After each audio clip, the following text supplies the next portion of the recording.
हम इस fresh car को ओपन करेंगे।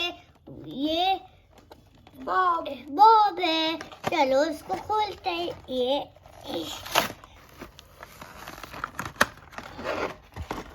वाह, बॉब की कार।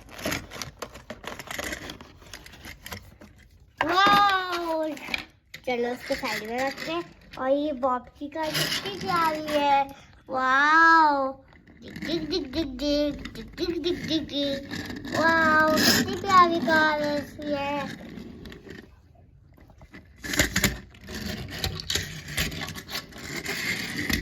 ये।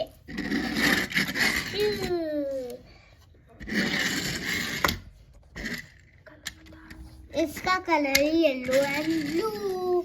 वाओ, और इसकी 2 आईज भी है। वाओ, और देखो ये इसके ब्लैक ब्लैक टायर, और यहाँ पे गोल्डन कलर भी। वाओ, वीडियो को लाइक एंड चैनल को सब्सक्राइब और पूरा वीडियो एंड तक देखना।